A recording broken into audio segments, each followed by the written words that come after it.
আসসালামু আলাইকুম। সকাল ৯টা বেজে ৩০ মিনিট। আজ মঙ্গলবার। বাংলাদেশ বেতার কক্সবাজার। স্থানীয় খবরে স্বাগত জানাচ্ছি আমি আবু হায়দার ওসমানী। কক্সবাজারে প্রধানমন্ত্রী তারেক রহমানের আগমন উপলক্ষে সার্বিক প্রস্তুতি কর্মসূচি বাস্তবায়ন এবং নেতাকর্মীদের করণীয় বিষয়ে গুরুত্বপূর্ণ দিক নির্দেশনা প্রদানের লক্ষ্যে জেলা বিএনপির উদ্যোগে এক প্রস্তুতি সভা অনুষ্ঠিত হবে।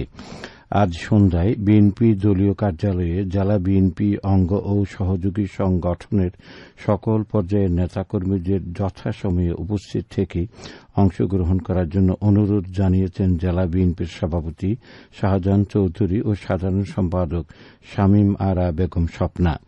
এদিকে প্রধানমন্ত্রীকে স্বাগত জানাতে রামু উপজেলা পরিষদের উদ্যোগে প্রস্তুতি সভা অনুষ্ঠিত হয়েছে। গতকাল বিকেলে উপজেলা বিএনপির কার্যালয়ে অনুষ্ঠিত সভায় সভাপতিত্ব করেন উপজেলা বিএনপির আহ্বায়ক মুক্তার আহমদ। কক্সবাজার জেলা পরিষদের পক্ষ থেকে ভারতে আটক মৎস্যজীবীদের পরিবার অসহায় হতদরিদ্র ১২৮ পরিবারকে দেয়া হয়েছে ১৫ লাখ টাকার চেক। গতকাল কুতুবদিয়া উপজেলা পরিষদের হলরুমে আয়োজিত চেক বিতরণ অনুষ্ঠানে সভাপতিত্ব করেন উপজেলা নির্বাহী অফিসার মোহাম্মদ মিজানুর রহমান। এতে জেলা পরিষদের প্রশাসক এটিএম নুরুল বশর চৌধুরী প্রধান অতিথি হিসেবে এসব অনুদানের চেক বিতরণ করেন। তিনি বলেন, ক্ষতিগ্রস্ত মানুষের পাশে দাঁড়ানো এবং স্থানীয় উন্নয়ন কর্মকাণ্ডকে এগিয়ে নিতে জেলা পরিষদ ধারাবাহিকভাবে কাজ করে যাচ্ছে। ভবিষ্যতেও জনকল্যাণমূলক কার্যক্রম অব্যাহত থাকবে বলেও জানান তিনি। চকরিয়ায় কক্সবাজার চট্টগ্রাম মহাসড়কে দুটি যাত্রীবাহী বাসের মুখোমুখি সংঘর্ষে এক শিশুসহ ২ জনের প্রাণহানি হয়েছে। এই ঘটনায় অন্তত আরও ২০ জন আহত হয়েছেন। এদের মধ্যে কয়েকজনের অবস্থা আশঙ্কাজনক। গতকাল বিকেলে উপজেলার খোটাখালী ইউনিয়নের মেজা কচ্ছপিয়া এলাকায় এই দুর্ঘটনা ঘটে। দুর্ঘটনার পর মহাসড়কের উভয় পাশে যান চলাচল বন্ধ হয়ে যায়। খবর পেয়ে হাইওয়ে পুলিশ ও স্থানীয় প্রশাসনের সদস্যরা ঘটনাস্থলে পৌঁছে উদ্ধার কাজ শুরু করেন এবং দুর্ঘটনা কবলিত বাস দুটি সরিয়ে যান চলাচল স্বাভাবিক করার চেষ্টা চালান। চকরিয়া মালুম ঘাট হাইওয়ে থানার ভারপ্রাপ্ত কর্মকর্তা মাহবুব আলম জানান, দুর্ঘটনায় বাস দুটি ব্যাপকভাবে ক্ষতিগ্রস্ত হয়েছে। আহতদের স্থানীয় বিভিন্ন হাসপাতালে ভর্তি করা হয়েছে। কক্সবাজারে নানান কর্মসূচির মধ্য দিয়ে বিশ্ব মহাসাগর দিবস গতকাল পালিত হয়েছে। দিবসের অংশ হিসেবে এতে সমুদ্র সৈকত পরিচ্ছন্নতা, মানববন্ধন, শপথ গ্রহণ ও সচেতনতামূলক নানান কর্মকাণ্ডে চলে নানা আনুষ্ঠানিকতা। এ সময় সমুদ্র সংরক্ষণ, জলবায়ু পরিবর্তনের প্রভাব মোকাবিলা এবং সামুদ্রিক জীববৈচিত্র্য রক্ষার বিষয়টি গুরুত্ব পায়।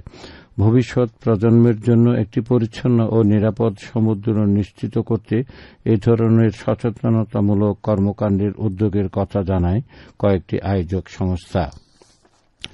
সংঘাত নয়, শান্তি ও সম্প্রীতির বাংলাদেশ গড়ি প্রতিপাদ্যে রামুতে নারীর প্রতি ডিজিটাল সহিংসতা প্রতিরোধে করণীয় শীর্ষক এক সভা অনুষ্ঠিত হয়েছে। গতকাল দুপুরে স্থানীয় পাবলিক লাইব্রেরিতে একটি বেসরকারি সংস্থা আয়োজিত সভায় সভাপতিত্ব করেন অবসরপ্রাপ্ত শিক্ষক হাফিজ আহমদ। এতে নারীর প্রতি ডিজিটাল সহিংসতা প্রতিরোধ, সচেতনতা বৃদ্ধি এবং নিরাপদ অনলাইন পরিবেশ নিশ্চিতকরণে করণীয় বিষয়ে মতামত তুলে ধরা হয়। এই সময় সাবেক মহিলা ভাইস চেয়ারম্যান ফরিদা ইয়াসমিন সহ সংশ্লিষ্টরা উপস্থিত ছিলেন। স্বরাষ্ট্রমন্ত্রী সালাউদ্দিন আহমদের নির্দেশনায় মাতামুহুরী উপজেলার ভেওলা মানিকচর ইউনিয়ন পরিষদের আওতাধীন জিয়ারচরে আরসিসি সড়ক ঢালাইয়ের উদ্বোধন করা হয়েছে। ইউনিয়ন পরিষদের উন্নয়ন বরাদ্দের আওতায় সড়কটির ব্যয় ধরা হয়েছে ৭,১১,০০০ টাকা।